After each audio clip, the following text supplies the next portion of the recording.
Hare Krishna. This is a narration of the book Beyond Birth and Death by His Divine Grace A.C. Bhaktivedanta Swami Śrila Prabhupāda. Today we'll be reading Chapter 4 The Sky Beyond the Universe. If even the higher planets in this universe are subject to birth and death, why do great yogis strive for elevation to them? Although they may have many mystic powers, these yogis still have the tendency to want to enjoy the facilities of material life. On the higher planets, it is possible to live for incredibly long lifetimes. The time calculation on these planets is indicated by Lord Sri Krishna.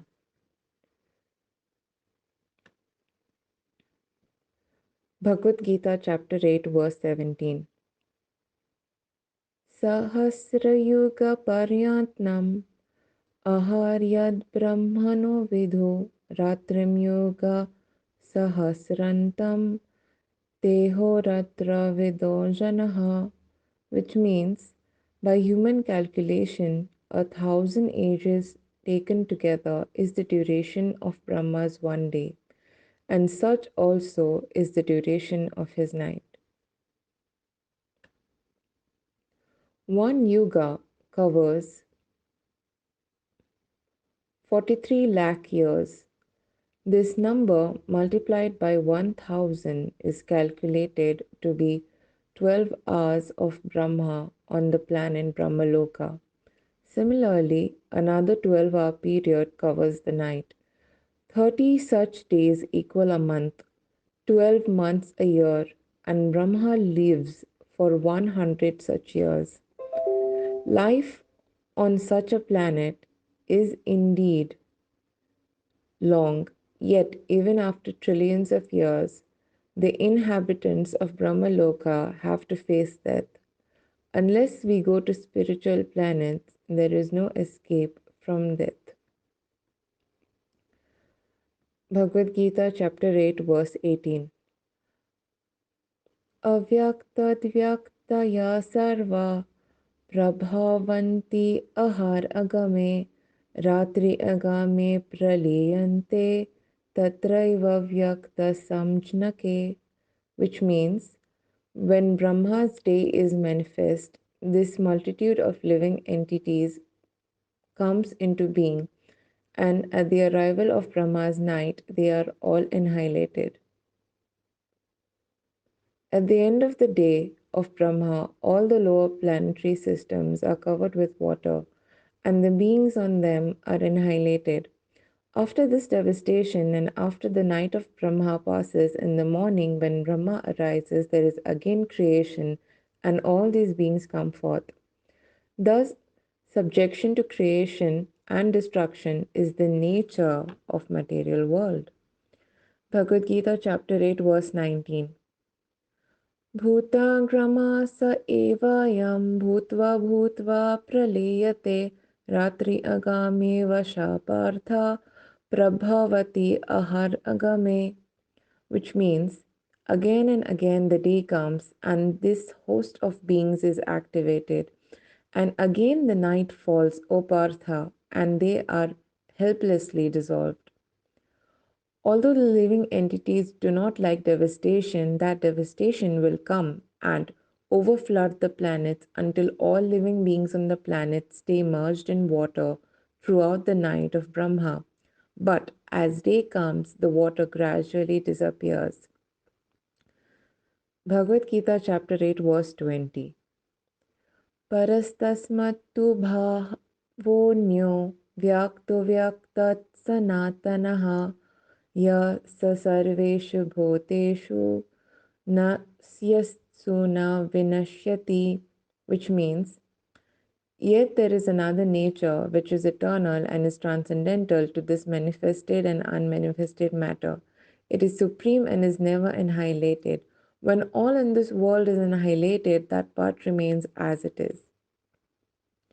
We cannot calculate the extent of material universe, but we have Vedic information that there are millions of universes within the entire creation.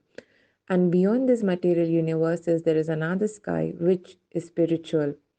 There are All the planets are eternal, and the lives of all the beings on them is eternal. In this verse, the word bhava means nature, and here another nature is indicated. In this world, we have experience also of two natures. The living entity is spirit, and as long as he is within matter, matter is moving. And as soon as the living entity, the spiritual spark, is out of the body is immovable. The spiritual nature is called Krishna's superior nature, and the material is called the inferior. Beyond this material nature, there is a superior nature which is totally spiritual. It is not possible to understand this by experimental knowledge. We can see millions and millions of stars through a telescope, but we cannot approach them. We have to understand our incapabilities. If we cannot understand the material universe by experimental knowledge, what is the possibility of understanding God and His kingdom? It is not possible experimentally. We have to understand by hearing the Bhagavad Gita. We cannot understand who our Father is by experimental knowledge. We have to hear the word of our mother and believe her. If we do not believe her, there is no way of knowing. Similarly, if we just stick to the Krishna conscious method, all information about Krishna and his kingdom will be revealed. Parastubhava means superior nature, and Vyaktha refers to what we see manifested. We can see that the material universe is manifested through the earth, sun, stars, and planets. And beyond this universe is another nature, an eternal nature. Avyaktat Sanatanaha.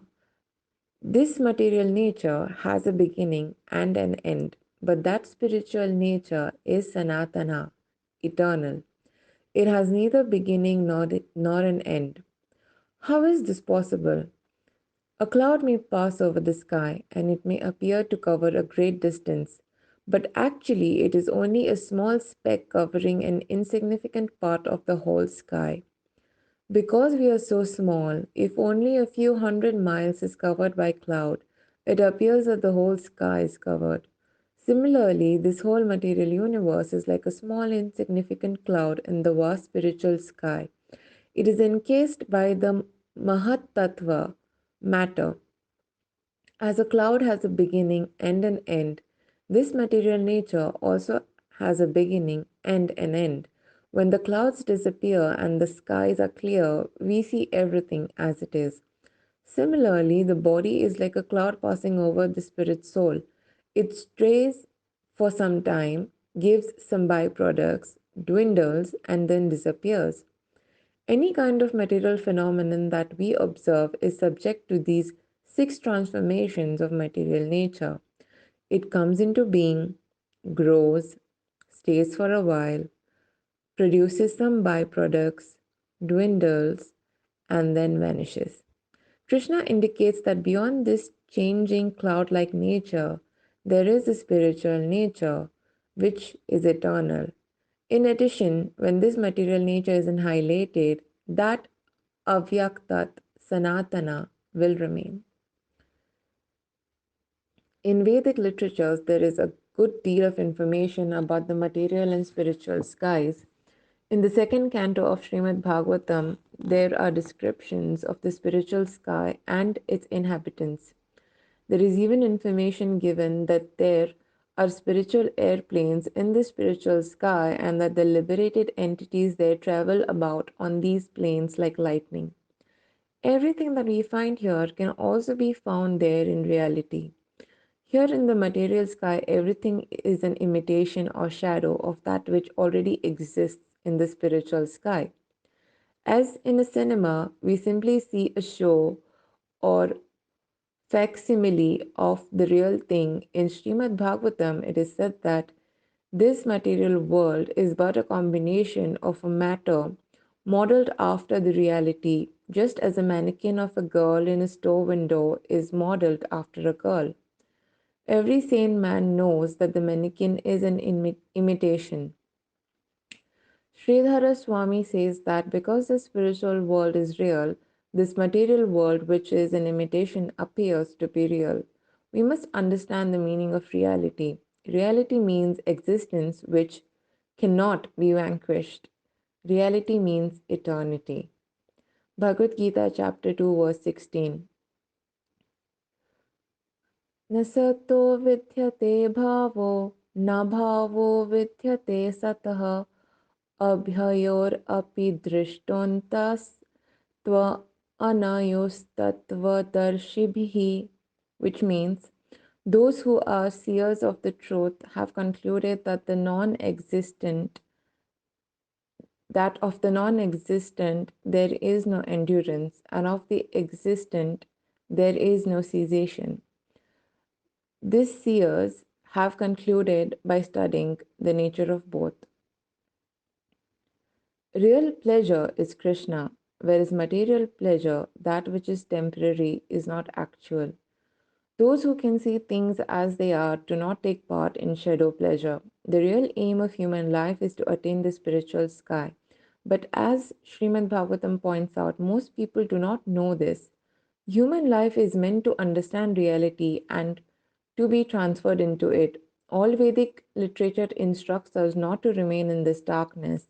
The nature of this material world is darkness, but the spiritual world is full of light and yet is not illumined by fire or electricity. Krishna hints of this in the 15th chapter of Bhagavad Gita.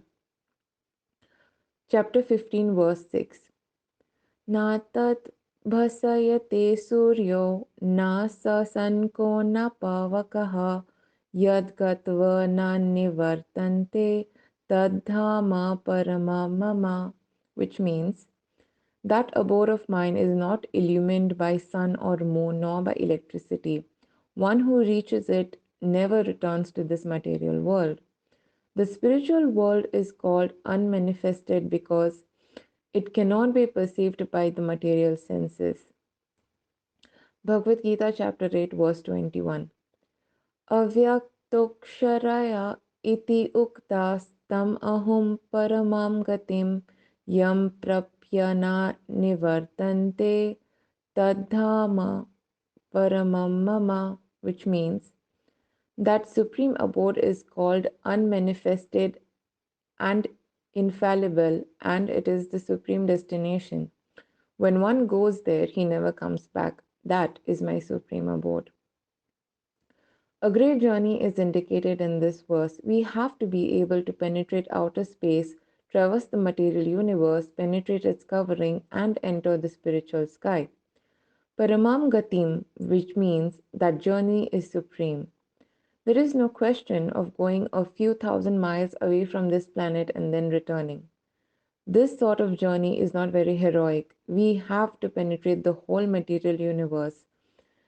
This we cannot do by spaceships, but by Krishna's consciousness. One who is absorbed in Krishna consciousness and who at the time of death thinks of Krishna is at once transferred there. If we at all want to go to that spiritual sky and cultivate eternal blissful life full of knowledge, we have to begin now to cultivate a Satchit Ananda body. It is said that Krishna has a Satchit Ananda body. Ishvara Parma Krishna Satchit Ananda Vigraha. And we also have a similar body of eternity, knowledge, and bliss, but it is very small and is covered by dress of matter. If somehow or the other we are able to give up this false dress, we can reach the spiritual kingdom. If once we can attain that spiritual world, return is not necessary. Yam prapya na nirvantante. Everyone then should try to go to that Dhama Paramam, Krishna's supreme abode. Krishna himself comes to call us and he gives us literature as guidebooks and sends his bona fide representatives. We should take advantages of these facilities given to human life. For one who reaches the supreme abode, penances, austerities, yogic meditations, and so on are no longer required, and for one who does not reach it, all penances and austerities are a useless waste of time. The human form of life is an opportunity to get this boon, and it is the duty of the state, parents, teachers, and guardians to elevate those who have acquired this human form of life to attain this perfection of life. Simply eating, sleeping, mating, and quarreling like cats and dogs is not civilization. We should properly utilize this human form of life and take advantage of this knowledge to prepare ourselves in Krishna consciousness so that 24 hours of the day we will be absorbed in Krishna and at death at once transfer to that spiritual sky. Bhagavad Gita, chapter 8, verse 22. Purusha sa parha partha bhaktya labhyastvi ananyaya yasyantasthani bhutani yena sarvam idham tatam, which means the Supreme Personality of Godhead, who is greater than all, is attainable by unalloyed devotion. Although he is present in his abode, he is all pervading and everything is situated within him. I now conclude the narration. We will continue with the remaining chapter tomorrow. Thank you so much for letting me serve you. Srila Prabhupada ki jai. Hare Krishna.